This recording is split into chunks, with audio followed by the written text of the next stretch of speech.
Duduk sebentar. Ibu-ibu, bapak-bapak, saudari-saudara, dalam bahasa gaul atau dunia milenial sekarang ini, ada orang suka membuat apa? Plesetan. Di grup Evata juga mereka pintar sekali membuat plesetan. Kalau kami latihan atau makan siang bersama setelah latihan, itu ramai plesetan di atas di lantai 5 sana. Dan semua orang tertawa, terbahak-bahak karena plesetan itu.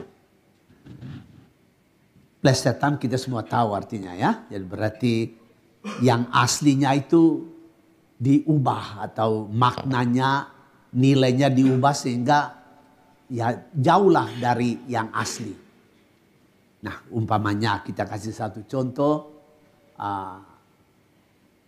anak-anak Fata mereka bilang begini, coba terka sayur apa yang berpangkat? Sayur yang berpangkat apa ya? Lalu Jeki tiba-tiba bilang sayur mayor. Ya, mesti sayur mayur toh. Mayurnya diplesetan menjadi mayor, jadi sayur yang berpangkat gitu kan. Juga ada cerita lain lagi, ditanya sayur apa yang selalu dilewati oleh MRT. Pikir, Sandri bilang nyerah kan? Sandri jawab, sayur yang dilewati oleh MRT adalah lobak bulus. Mestinya lebak bulus ya, tapi diplesetan menjadi lobak. Begitu.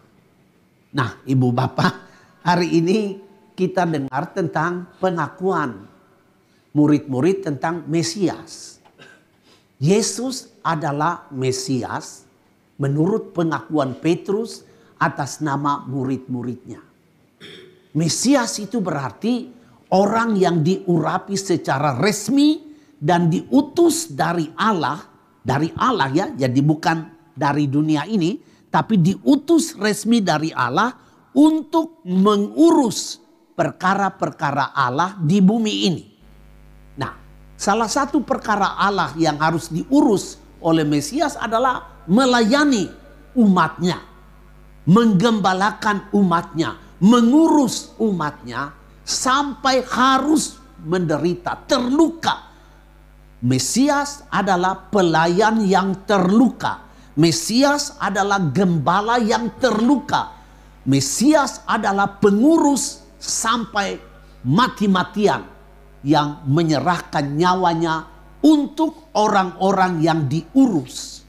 Tadi dalam doa pembuka kita dengar doa itu. Terima kasih kepada Tuhan sebab Engkau mengutus putramu untuk menderita demi keselamatan kami. Dan tadi di dalam Injil juga Yesus mengamini kata-kata Petrus, saya adalah Mesias, tetapi Mesias ini harus menderita. Dia akan ditolak dan dia akan dibunuh. Karena misi dan visinya itu bagi kehidupan manusia dan dunia. Maka Mesias harus menderita, dan karena itu Yesus melarang para muridnya jangan cerita ini kepada orang karena gampang nanti diplesetkan. Dan ternyata benar.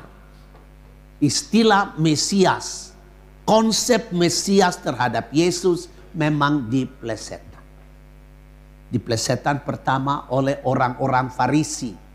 Mereka bilang, Yesus itu sama saja dengan kita. Dia adalah guru agama, dia adalah pembimbing rohani, pembimbing retret, teolog, sama saja dengan kita. Mesias diplesetan. Plesetan yang kedua, tadi kita dengar dalam Injil, orang banyak mengatakan, Yesus itu sama dengan Yohanes.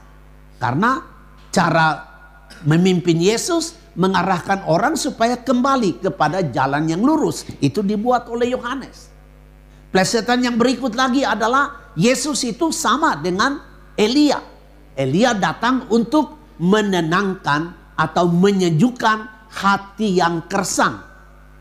Dan plesetan-plesetan lain lagi umpamanya Yesus itu sama saja dengan nabi-nabi lain yang datang mewartakan kebenaran, karena kebenaran itu sudah dibungkam oleh manusia kemanusiaan yang tamak dan rakus.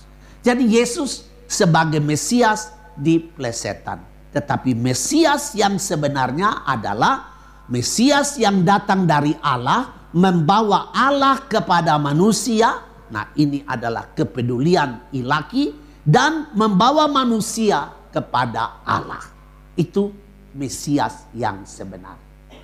Nah, ibu bapak, saudara-saudari, mari kita melihat beberapa contoh tentang Mesias yang sebenarnya.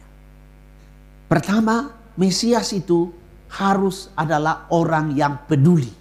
Peduli kepada orang yang dia layani. Dia harus sayang kepada orang yang dia layani. Itu adalah Mesias. Nah, umpamanya Yesus menyembuhkan orang yang berpenyakit kusta. Berarti dia itu Mesias yang peduli kepada orang yang menderita dan cepat tanggap terhadap kebutuhan orang lain. Nah, itu Mesias yang sebenarnya. Yang kedua, ketika Yesus berbicara dengan seorang wanita Samaria di sumur yang tidak boleh orang Yahudi bergaul dengan orang Samaria, apalagi seorang laki-laki bicara dengan seorang perempuan. Laki-laki Yahudi, Yesus, perempuan di sumur itu adalah orang Samaria. Tetapi terjadi percakapan dan panjang sekali percakapan itu. Dan ibu bapak, apa yang terjadi? Mesias adalah orang yang menghancurkan sekat-sekat yang memisahkan kemanusiaan. Itu Mesias yang sebenarnya. Satu contoh lagi, ketika Yesus datang bertandang ke rumah Sakeus. Nah, itu artinya Mesias adalah orang yang membangun jembatan dialog. Dan Mesias adalah orang yang mendekati siapapun juga yang dikecam oleh masyarakat. Sakeus dikecam oleh masyarakat. Sakeus adalah orang yang dianggap sangat pengkhianat besar karena menjual rakyat kepada orang penjajahan Roma. Tapi Yesus membangun jembatan sehingga dia bisa datang berdialog dengan Sakeus di rumahnya. Ini adalah Mesias.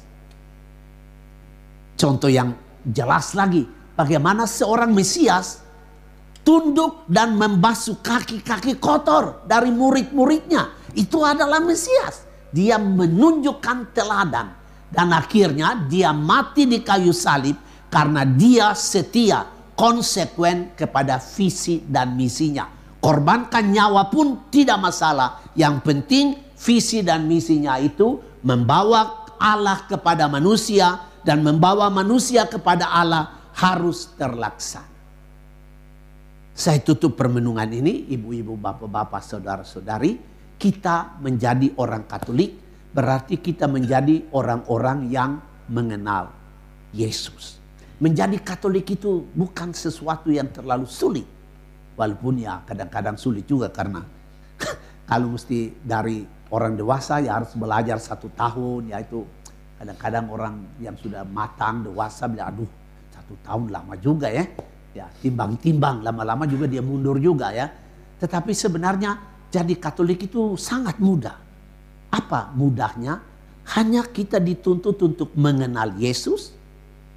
Dan yang kedua, kalau sudah mengenal dia, ikuti teladannya. Ikuti teladannya. Nah, apa dari Yesus yang kita teladani? Hanya satu yang penting dari Yesus yang kita teladani adalah eksistensi Yesus selalu untuk orang lain. Atau yang kita mesti teladani adalah keberadaan kita seperti keberadaan Yesus haruslah keberadaan untuk orang lain. Bukan untuk membuat susah orang lain, tetapi keberadaan kita untuk membuat orang lain berbahagia, membuat orang lain tersenyum, membuat orang lain bersuka cita, membuat orang lain bergembira. Itu itu yang paling penting kita contoh dari Yesus. Eksistensi kita, keberadaan kita harus untuk orang lain punya sukacita, kebahagiaan, kegembiraan, mempunyai satu sukacita yang besar di dalam kehidupan orang lain. Ini yang harus kita contoh. Nah, yang paling penting kita coba membuat gambaran bahwa hidup kita bagi orang lain ini adalah hukum alam. Bukan hanya ajaran Yesus, tetapi ini hukum alam. Nah, mari kita coba lihat dengan pendek hukum alam itu ala Paus Fransiskus. Yang kita baru saja mengelu-elukan dia dalam kedatangannya beberapa hari yang lalu. Fransiskus berkata begini, matahari tidak bersinar untuk dirinya. Dia selalu bersinar untuk orang lain. Dan alam semesta dan seluruh dunia menikmati sinar matahari itu. Ini alamiah sekali. Yang kedua, Fransiskus berkata, sungai tidak memberi minum kepada dirinya sendiri. Air sungai yang mengalir supaya tanaman-tanaman menjadi subur dan manusia boleh menikmati air, bisa minum air. Nah, jadi coba kita lihat itu. Alamiah sekali. Fransiskus berkata lagi, pohon tidak memakan buahnya sendiri. Apakah kita melihat pohon makan buahnya? Tidak. Pohon berbuah supaya dinikmati oleh manusia. Nah, ibu bapak, saudara-saudari, kalau kita benar-benar mengenal Yesus, maka kita harus meneladani dia. Meneladani gaya hidup Mesias itu. Yaitu kita berada, kita hadir di dunia ini untuk orang lain punya kebahagiaan. Suami hadir untuk kebahagiaan istrinya. Istri hadir untuk kebahagiaan suaminya. Orang tua hadir untuk sukacita dan kegembiraan dari anak-anak. Anak-anak hadir untuk memberi dukungan dan support kepada ayah dan ibunya. Selama kita hadir untuk diri kita sendiri, kita belum meneladani Yesus Mesias.